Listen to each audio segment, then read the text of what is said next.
السلام علیکم۔ آج ہے 14 اپریل 2026 اور امریکہ اسرائیل اور ایران جنگ کے سیز فائر کو آج تقریباً ہفتہ مکمل ہو چکا ہے، اور جو اس کی سیز فائر کی ڈیڈ لائن ہے وہ ہے 21 اپریل، تقریباً آلموسٹ ایک ہی ہفتہ رہ چکا ہے۔ تو اسلام آباد ٹاکس کے بعد جو 2 دن گزرے اس میں کچھ خاص ڈیولپمنٹس ہوئیں، آج اس بارے میں بات کریں گے کہ کیا چل رہا ہے اس جنگ میں۔ تو سب سے پہلے تو ایک اچھی خبر یہ ہے کہ امریکہ کہتا ہے کہ سیز فائر کنٹینیو رہے گا، اس مذاکرات کے بعد سیز فائر ختم نہیں ہوگا، جبکہ کبھی امکان تھا کہ اس مذاکرات کے بعد کچھ نہ کچھ ڈونلڈ ٹرمپ کی طرف سے ایسی کھچ مار دی جائے کہ یہ جنگ دوبارہ شروع ہو جائے۔ مگر اچھی چیز یہ ہوئی کہ سیز فائر جاری رہے گا، اور ایران کی طرف سے بھی یہ کہا گیا کہ جو سیز فائر ہم نے گلف کنٹریز کے ساتھ کیا ہے، جو سیز فائر سے پہلے اٹیک چل رہے تھے، ہم وہ بھی نہیں کریں گے فی الحال۔ تو اس کا مطلب اچھی خبر یہ ہے کہ یہ سیز فائر ابھی تک قائم و دائم ہے، اور ہم دعا کرتے ہیں، امید بھی کرتے ہیں کہ یہ سیز فائر ایسے ہی رہے اور یہ معاملات کسی بہتری کی طرف آئیں۔ ظاہری بات ہے مسلمانوں پر ایک مشکل وقت ہے، ہمارے ایرانی بھائیوں پر ایک بہت مشکل وقت ہے، ان کا جان، ان کی مال کا نقصان ہو رہا ہے۔ اور دوسری جو مین خبر ہے جس کے بارے میں ہم کچھ منٹ بات کریں گے، جو آج کل ہر طرف میڈیا چینلز کی سرخیوں پر بھی چل رہی ہے، کہ ایک امریکن بلاکڈ شروع ہونے والا ہے اسٹریٹ آف ہرمز پر۔ میں آپ کو تھوڑا سا سمجھانے کی کوشش کرتا ہوں کہ یہ بلاکڈ بیسیکلی کیسے کیا جائے گا، کہاں ہوگا، اور اس کا نقصان اسرائیل کو کیا ہو سکتا ہے اور امریکہ کو اس کا فائدہ کیا ہو سکتا ہے، یا یہ بلاکڈ جنگ کو کس طرف لے کے جا سکتا ہے۔ تو ابھی دیکھیے، جو اسٹریٹ آف ہرمز ہے وہ ایک 23 کلومیٹر کی پٹی پر ایک ٹول کی طرح لگائے کھڑی ہے ایران۔ مطلب کہ ایرانی شپس، جو ان کی چھوٹی چھوٹی شپس ہیں، خاص طور پہ ایک تو مائنز بچھی ہوئی ہیں نیچے، دوسری بات ہے کہ وہاں پہ چھوٹی چھوٹی شپس نیویگیشن کے فرائض انجام دے رہی ہیں۔ دیکھیے، وہ جو بلاکڈ ہے وہ 23 کلومیٹر کا بلاکڈ ہے، اور وہاں پہ جو سی لیول ہے وہ بہت کم ہے بنسبت اس کے آگے اور اس کے پیچھے سے، آلموسٹ 40-50 میٹر کا سی لیول ہے، اور وہاں پہ بہت بڑی بڑی 300-300 میٹر 400-400 میٹر کارگو شپس گزرتی ہے، اور ان کو بہت بڑا احاطہ چاہیے ہوتا ہے وہاں سے گزرنے کے لیے۔ اور وہاں پہ جو ٹکڑا استعمال کیا جاتا ہے وہ صرف 6 کلومیٹر کی پٹی ہے جہاں سے شپس آتی اور جاتی ہیں۔ وہ اسٹریٹ 23 کلومیٹر کی ہے، مگر وہ جو جہاں سے شپس کا روٹ ہے وہ 6 کلومیٹر کا ہے۔ تو 2 شپس بیک وقت وہاں سے گزر سکتی ہیں، اور 2 شپس بیک وقت وہاں سے آ سکتی ہیں۔ تو وہاں پر ایک خاص قسم کی نیویگیشن کی ضرورت ہوتی ہے کہ کہیں خدا نخواستہ کسی شپ کا راستہ غلط ہونے کی وجہ سے وہ کہیں ٹکرا نہ جائے، یا اس کا نقصان نہ ہو جائے، یا وہ اس طرح کی شپ نہیں ہے کہ وہ اچانک ہی یو ٹرن لے لے گی، اس کو وہاں سے اگر مڑنا پڑ جائے تو اس کے لیے کیا لائے عمل ہے۔ تو وہ خاص نیویگیشن چاہیے ہوتی ہے، اور وہ نیویگیشن پرووائڈ کر رہا ہے ایران، اور اسی کی بدولت وہ وہاں پہ قبضہ بھی کر رہا ہے۔ ورنہ تو آپ یہ کہہ سکتے ہیں کہ کوئی شپ ایسے ہی گزر جائے، چھوٹی چھوٹی شپس ان کو کیا نقصان پہنچا دیں گی۔ تو ایک تو یہ ہے کہ وہاں پہ ایران نے مکمل اپنا قبضہ کیا ہوا ہے، اور یہ جو امریکہ کہہ رہا ہے کہ ہم نے کھلوا دی ہیں، ہم نے ان کی شپس مار دی ہیں، اور بہت بڑے بڑے دعوے کر رہا ہے، ایسا کچھ نہیں ہے۔ امریکن ایئر کرافٹ جو اب سے تقریباً 2 ہفتے پہلے اسٹریٹ آف ہرمز کے قریب آیا تھا، تو ادھر چھوٹی شپس نے صرف دھمکی دینے پر ایران کی، وہ تقریباً اب 1,500 کلومیٹر دور ہے اسٹریٹ آف ہرمز سے۔ اگر آپ نے واقعی اسٹریٹ آف ہرمز کھلوا لیا تو آپ کا ایئر کرافٹ کیوں نہیں نزدیک آ رہا؟ سب سے پہلا جو سب کا آرگیو ہے وہ تو یہ ہے۔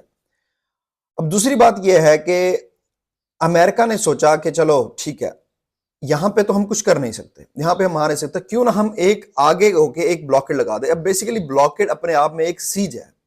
آپ نے بہت سی ویڈیوز میں، جو ہسٹوریکل ویڈیوز بنتی ہیں یوٹیوب پہ، آپ نے دیکھا ہوگا کہ سیج کے ذریعے قلعے فتح ہوئے، سیج کے ذریعے شہر فتح ہوئے۔ ایک جسے کہتے ہیں ایک جو سیج ہوتا ہے، اس کے اندر وہ احاطہ کر لیتے ہیں تمام قلعوں کا، تمام علاقے کا، کہ ہم نے محاصرہ کر لیا۔ سوری، میرے ذہن میں وہ لفظ نہیں آ رہا تھا۔ محاصرے کے ذریعے وہ اس علاقے کا محاصرہ کرتے ہیں، اور پھر اتنی دیر تک محاصرہ کرتے ہیں کہ آیا اس شہر کے لوگ خود ہی اس شہر کا دروازہ کھول دیں اور کہیں کہ ہم تھک گئے ہیں، کیونکہ ہمارے پاس نہ سامان باہر سے آ رہا ہے، نہ ہم اپنا سامان باہر بھیج پا رہے ہیں، تو ہم یہ شہر کھولتے ہیں اور آئے قبضہ کر لیں۔ تو یہ ہے سمپل طریقہ سیج کا۔ تو یہ بیسیکلی سیج کی ماڈرن فارم ہے بلاکڈ۔ اب ہوتا کیا ہے؟ اب تک یہ بلاکڈ تقریباً ہو چکا ہے۔ اب ہوتا یہ ہے کہ امریکن وائس پریزیڈنٹ کہتے ہیں، امریکن پریزیڈنٹ کہتے ہیں کہ ہمیں بلاکڈ لگائیں گے۔ اب بلاکڈ وہاں پہ تو لگ نہیں سکتا، تو اسٹریٹ آف ہرمز سے آلموسٹ تقریباً 500-600 کلومیٹر آگے اسی دریائی راستے پہ امریکہ نے کہا کہ ہم یہاں پہ بلاکڈ لگا دیں گے، کہ مطلب ہم یہاں پہ جو بھی شپس یہاں سے گزریں گی وہ ہماری پرمیشن سے گزریں گی۔ مطلب ایک تو بلاکڈ لگایا ہوا ہے ایران نے اسٹریٹ آف ہرمز پہ، اب ایک بلاکڈ امریکہ کہتا ہے کہ ہم لگائیں گے۔ اب اس بلاکڈ کا مسئلہ کیا ہو سکتا ہے بیسیکلی؟ اب مسئلہ یہ ہے کہ وہ اگر بلاکڈ کامیاب ہو جاتا ہے، جو کہ ایک بہت مشکل چیز ہے، اگر تو وہ بلاکڈ کامیاب ہو جاتا ہے تو جو ایران کا گڈز امپورٹ ہو رہا ہے اور ایکسپورٹ ہو رہا ہے وہ رک جائے گا۔ اب بیسیکلی ابھی ایران باقیوں کا گڈز روک رہا ہے اسٹریٹ آف ہرمز پہ، مطلب کہ جو شپس گلف سے آ رہی ہیں اور باہر جا رہی ہیں وہ ایران روک رہا ہے، اور ایران اپنی جو شپس ہیں، جو اس کا 80-90% جو اس کی ایکسپورٹ ہے وہ چائنا کے ساتھ ہے،